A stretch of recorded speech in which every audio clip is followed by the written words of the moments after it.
Warahmatullahi wabarakatuh.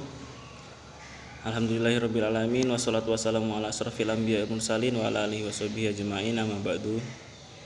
Segala puji bagi Allah yang telah melimpahkan rahmatnya sehingga kita bisa dalam keadaan sehat walafiat tanpa kurang suatu apapun. Kedua kalinya tidak lupa kita curahkan sholawat serta salam kepada junjungan kita Nabi Muhammad SAW.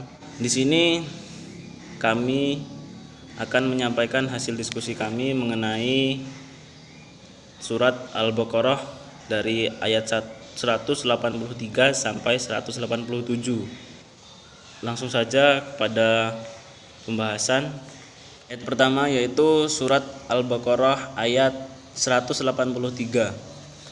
A'udzubillahi minasyaitonirrajim. Bismillahirrahmanirrahim.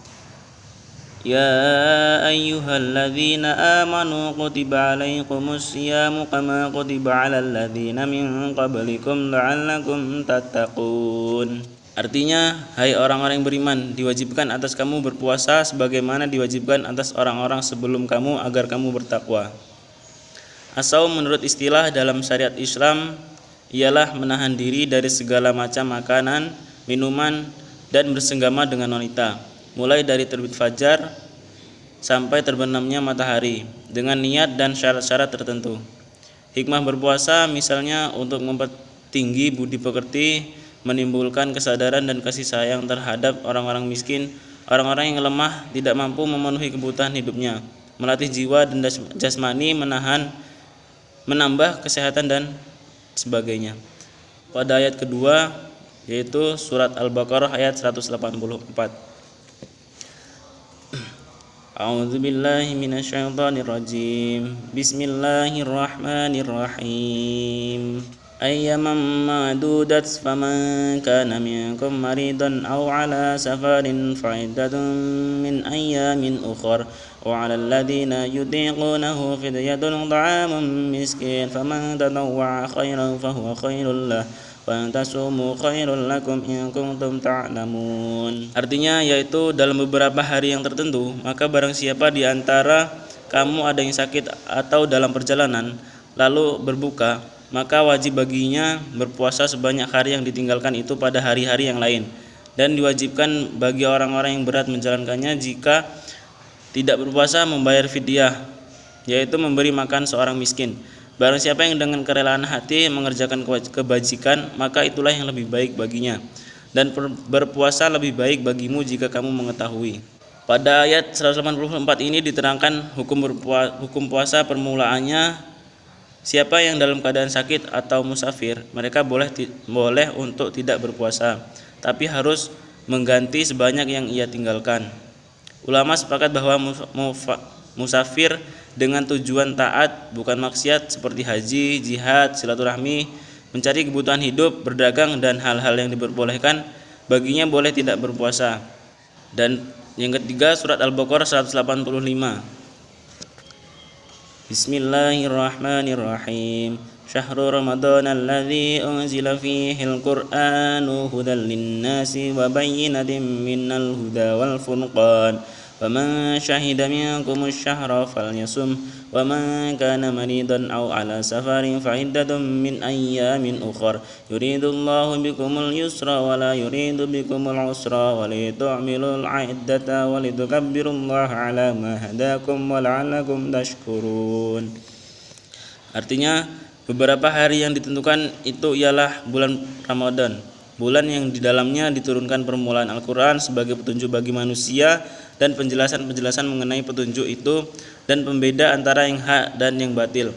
Karena itu, barang siapa di antara kamu hadir di negeri tempat tinggalnya di bulan itu, maka hendaklah ia berpuasa pada bulan itu. Dan barang siapa sakit atau dalam perjalanan lalu ia berbuka, maka wajib baginya berpuasa sebanyak hari yang ditinggalkannya. Pada hari-hari yang lain, Allah menghendaki kemudahan bagimu dan tidak menghendaki kesukaran bagimu, dan hendaklah kamu mencukupkan bilangannya, dan hendaklah kamu mengagungkan Allah atas petunjuknya yang diberikan kepadamu supaya kamu bersyukur. Dalam ayat 185, Allah memuji bulan Ramadan yang terpilih untuk turunnya Al-Quran, mengisyaratkan bahwa untuk dianjurkan membaca dan mempelajari Al-Quran dalam bulan Ramadan. Yang mempelajari diharapkan bisa memperoleh petunjuk ketika memahami dan menerapkan isi kandungan dalam kehidupan. Karena dengan membaca Al-Quran, ia menyiapkan wadah hatinya untuk menerima petunjuk ilahi, sehingga ia akan memperoleh kemampuan membedakan antara yang hak dan batil. Assalamualaikum warahmatullahi wabarakatuh. Nama saya Fakih Amin dengan nomor NIM 530202100135. Saya akan membacakan surah Al-Baqarah ayat 196 dan 187 serta keterangan tafsirnya. A'udzu billahi minasyaitonir rajim. Bismillahirrahmanirrahim. وَإِذَا سَأَلَكَ عِبَادِي عَنِّي فَإِنِّي قَرِيبٌ أُجِيبُ دَعْوَةَ الدَّاعِ إِذَا دَعَانِ فَلْيَسْتَجِيبُوا لِي وَلْيُؤْمِنُوا بِي لَعَلَّهُمْ يَرْشُدُونَ. Artinya, dan apabila hamba-hambaku bertanya kepadamu tentang Allah, maka jawablah bahwasanya aku adalah dekat. Allah mengabulkan permohonan orang yang berdoa apabila ia memohon kepadaku. Maka hendaklah mereka itu memenuhi segala perintahku dan hendaklah beriman kepadaku agar mereka selalu berada dalam kebenaran. Tafsir dari ayat tersebut yang berbunyi, kami benar-benar mengamati segala yang dilakukan dan ditinggalkan manusia. Apabila hambaku bertanya kepadamu, Muhammad, apakah Allah itu dekat dengan kami dan tahu apa yang kami rahasiakan, kami tampakkan, dan yang kami tinggalkan? Jawablah, sungguhnya kami dekat dengan hamba-hamba kami, lebih dekat dari mereka sangka. Buktinya bahwa doa seseorang akan sampai pada Allah dan dikabulkan pada saat ia berdoa. Maka, jika Allah telah memperkenankan dan mengabulkan doa mereka, hendaknya mereka membalasnya dengan iman dan ketakwaan, ketaatan kepada Allah Subhanahu wa taala. Karena hal itu akan menjadi jalan kebenaran dan kebaikan mereka. Dari ayat di atas sudah dijelaskan bahwasanya Allah Subhanahu wa taala itu dekat dengan hambanya. Bahkan Allah itu lebih dekat dari yang hamba sangka. Firman Allah dalam hadis qudsi yang berbunyi, Ana inda dhonni abdi. Aku tergantung prasangka hambaku. Jadi Allah Ta'ala itu tidak bertindak sesuai prasangka dari hamba. Mau prasangka jelek atau buruk tergantung dari hambanya. Yang kedua, surah Al-Baqarah ayat 187 yang berbunyi, Bismillahirrahmanirrahim. Uhilla lakum laylatas siyamir rafasu ila nisaikum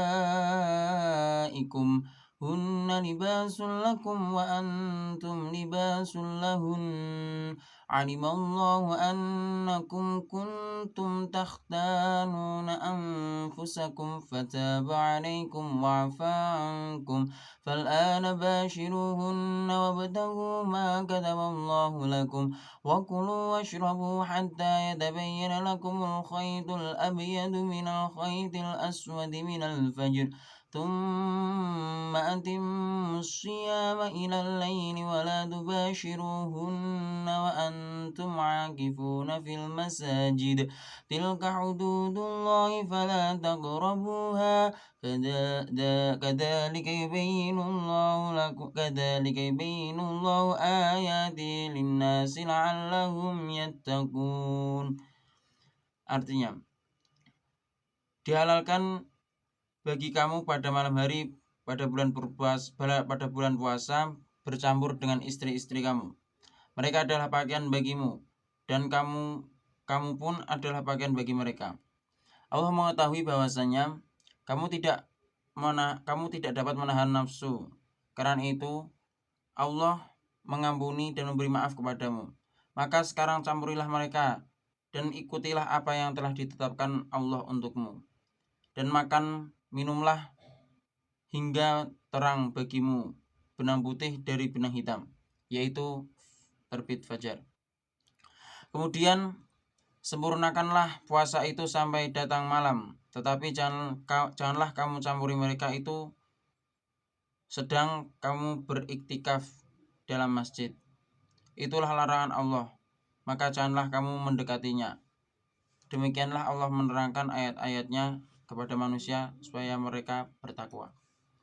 Tafsir dari ayat tersebut adalah Allah telah menghalalkan bagi kamu sekalian menggalui istrimu pada malam hari di bulan puasa sebagai suatu bentuk keringanan. Karena sulit bagi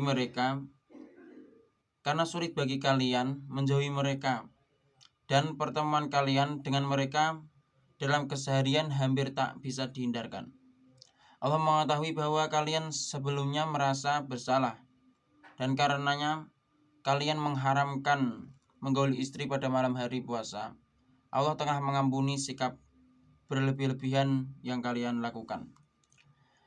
Kini setelah penghalalan itu menjadi jelas, pergaulilah istri-istri kalian itu, maka makan dan minumlah pada malam Ramadan hingga muncul cahaya fajar yang berbeda dengan kegelapan malam, sebagaimana jelas perbedaannya antara benang putih dan benang hitam.